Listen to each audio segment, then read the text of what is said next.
오늘 이 시편 134편은 성경에 나오는 총 15편의 성전 순례시 중에 맨 마지막에 나오는 시편입니다. 먼 길을 걸어서 드디어 예루살렘에 도달한 순례자가 시온산 위에 있는 성전에 여호와의 종들 그리고 제사장들과 레위인들을 향하여 하나님을 찬양할 것을 촉구하며 여기에 화답하여 제사장이 순례자를 축복하는 그런 답가 형식으로 되어 있습니다. 굉장히 짧고 간단한 시편이지만 시편 120편부터 34편까지의 전체의 내용을 요약합니다. 그것은 바로 하나님께 온전한 예배와 찬양 드릴 것을 촉구하고 또 예배를 통하여 임하는 하나님의 축복받는 것을 간절히 사모하는 그런 노래입니다. 1절을 보시면 밤에 여호와의 집에 섰는 여호와의 모든 종들이라고 나옵니다. 여기서 여호와의 집이라는 것은 물론 예루살렘 성전을 가리키죠. 예루살렘 성전에는 율법에서 정한 대로 매일 아침에 한 번 하나님께 제사를 드리고 또 저녁 무렵에도 제사를 드립니다. 이 제사를 상번제라고 이야기를 합니다. 저녁 상번제를 마치면 예루살렘 성전에도 모든 일과가 끝이 납니다. 그러면 예루살렘 성전을 찾아온 모든 순례객들이 예배를 마치고 성전 바깥에 있는 자신의 처소로 돌아가겠지요. 그런데 이 모든 제사와 모든 예배가 마치고 나서도 다른 이들은 잠을 청하고 휴식을 취하는데 끝까지 성전에 있는 이들이 있습니다. 성전에 상주하여 내일 아침 제사를 준비하는 제사장들, 저녁부터 아침까지 이 성소의 등불이 꺼지지 않도록 관리하는 그런 당직들, 그리고 성가대와 성전 문을 경비하는 문지기 레위인들이 그렇습니다. 이들은 저녁 제사 후에도 당번을 정해서 돌아가며 밤새 성전을 관리하고 찬양대원들은 아예 골방에 기거하면서 찬양 사역을 감당했습니다. 세상의 모든 사람들이 휴식을 취하고 잠을 자는 밤이지만 하나님의 일을 감당하는 종들은 새벽이 이를 때까지 깨어서 자기 직분을 감당하는 것입니다. 1절은 바로 이런 이들, 밤에도 성전을 떠나지 않고 하나님의 일을 묵묵히 감당하는 그런 사람들을 향한 사랑과 애정의 표현입니다. 그리고 하나님께서 맡겨주신 귀한 사명을 감당할 때 순간순간 빠지기 쉬운 그런 상념이나 인간적인 생각은 버리고 오직 하나님만 바라보라, 그분을 송축하라, 이런 격려의 의미도 담겨 있습니다. 그럼 오늘날 이들은 어떤 사람에 해당될까요? 아침부터 밤중까지 깨어서 여호와를 송축해야 할 사람은 누구입니까? 교회에 늘 상주하는 목사나 아니면 일부 풀타임 사역자일까요? 그렇지 않습니다. 구약의 제사장이나 레위인들은 백성을 대신하여 하나님께서 특별히 제사와 성전의 직무를 맡긴 사람들입니다. 하지만 오늘날 예수님의 공로로 말미암아 우리 모두는 만인이 제사장이 되었고 우리 모두가 성령의 거룩한 전이다 라고 분명히 성경은 말합니다. 예수님은 구원받은 모든 성도들에게 늘 깨어 있으라, 쉬지 말고 기도하라, 범사에 감사하라 하였습니다. 요즘 세상은 정말 밤늦게까지 자지 않고 깨어 있고 아침에는 늦게까지 잠들어 있는 그런 사람들이 늘어갑니다. 특히 젊은 사람일수록 이런 경향이 심하지요. 그런데 우리는 밤늦은 그 시간까지 주로 무엇을 합니까? 잠자리에 드는 그 시간까지 어떤 일로 고심하고 분주합니까? 예수님께서 명하신 신실한 종의 모습은 성령의 띠를 띠고 믿음과 소망의 등불을 켜고 주님이 오심을 기다리며 성실하게 믿음의 삶을 살아가는 것입니다. 육신의 잠은 어쩔 수 없지만 영적으로는 늘 깨어 있어야 하는 것입니다. 모든 사람이 잠든 밤과 같은 시대에 오늘 이 말씀처럼 깨어서 기도하는 하나님을 향한 찬미가 끊이지 않는 그런 귀한 종들로 사시길 바랍니다. 믿음은 얼마나 뜨겁고 열정이 넘치는가, 이것도 중요하지만 얼마나 성실하게 자신의 자리를 지키는가, 이것도 중요합니다. 그러므로 항상 깨어서 하나님이 맡겨주신 직무를 잘 감당하는 저와 여러분 되었으면 좋겠습니다. 이어서 2절을 보시면 시인은 성소를 향하여 너희 손을 들고 여호와를 송축하라 하였습니다. 유대인들이 찬양을 할 때, 그리고 기도를 할 때에 하늘을 향하여 손을 이렇게 뻗은 자세로 드렸다고 합니다. 여기서 손을 든다라는 것은 정성을 다해 우리 마음을 하나님께 바쳐 올리겠다라는 그런 상징적인 행동이죠. 이것은 전심을 다해 하나님을 찬양하겠다는 표시이고 또 하나님의 이름에 합당한 예를 표하는 그런 행위입니다. 송축하라라는 말은 찬양하라라는 말과 비슷하지만 찬양의 행동뿐만 아니라 우리의 마음 자세까지 포괄하는 더 넓은 의미가 있습니다. 왜냐하면 이 송축하다라는 말 원어의 뜻에는 무릎을 꿇다라는 그런 의미도 있기 때문입니다.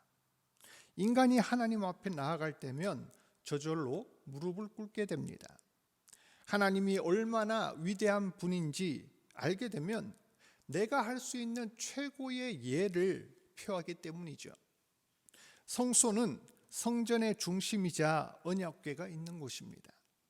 그리고 언약궤는 하나님의 언약과 임재의 상징입니다. 따라서 성소를 향해 손을 든다라는 말은 단순한 종교적인 표현뿐만 아니라 형식적으로 표현하는 그냥 세레모니가 아니라 우리의 온 마음과 정성을 다해, 그리고 최선을 다해 하나님을 예배한다라는 말입니다. 스펄전 목사님은 이 말씀을 다음과 같이 해석하였습니다.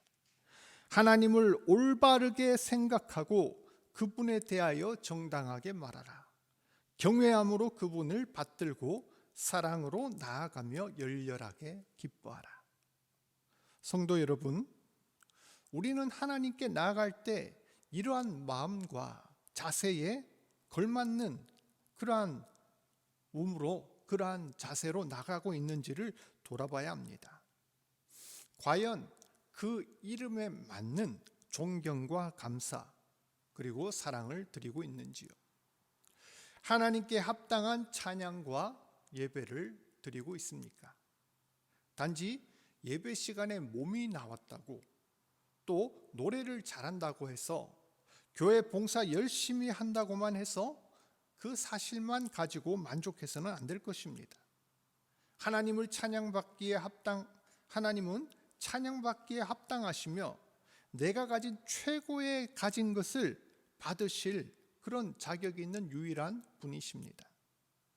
그렇기에 다윗은 자기 옷이 벗겨진 줄도 모르고 힘껏 하나님을 찬양한 것이죠. 하나님은 형식적이고 습관적인 예배는 기뻐하지 않으십니다. 선지자 이사야의 말처럼 성전 마당만 밟는 그런 행위가 될 뿐입니다. 하나님의 앞에 서 있는 성도 여러분, 그러므로 우리의 몸과 마음과 힘과 정성을 다하여 하나님의 이름에 걸맞는 예배, 하나님 구원에 합당한 그러한 온전한 찬양을 드리시길 바랍니다. 끝으로 3절을 보시면 천지를 지으신 여호와께서 시온에서 네게 복을 주실지어다 하였습니다. 이 구절은 성전을 나아가는 순례객들, 모든 예배를 마치고 이렇게 예배를 나가는 그런 순례객들을 향해서 제사장들이 축복하는 그런 말씀입니다. 오늘날로 치면은 예배 말미에 목사님께서 손을 들어 하는 축도에 해당되지요. 그런데 이 구절의 주체를 잘 보십시오. 복을 주는 분이 누구입니까? 네, 그렇습니다. 비록 제사장의 입을 빌어서, 목사님의 입을 빌어서 축복은 하지만 사실 축복의 주체, 복을 주시는 분은 천지를 지으신 여호와이십니다. 하나님께서는 그저 그런 하나님, 세상의 많은 신들 중에 한 분, 그런 하나님이 아닙니다. 가능한 일도 있고 불가능한 일도 있는 그런 하나님이 아닙니다. 하나님은 천지를 지으신 여호와 하나님이십니다. 불가능한 일이 없으시며 온 세상에 한 분밖에 없는 유일한 하나님이시며 지금도 우리에게 무한한 복 주시기를 원하는 사랑의 하나님이십니다. 그런 하나님께서 복을 주시되 너에게 시온에서 복을 주겠다 약속하고 계십니다. 시온은 하나님께서 인간을 만나 주시는 임재의 장소, 약속의 장소입니다.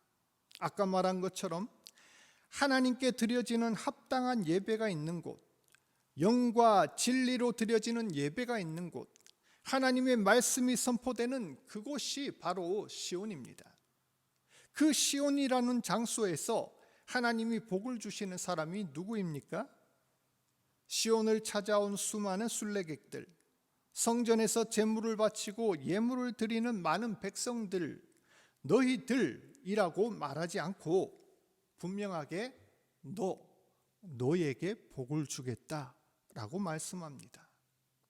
단 한 사람, 하나님께 예배하는 특정한 개인으로 국한시켜서 복을 주겠다고 하신 겁니다.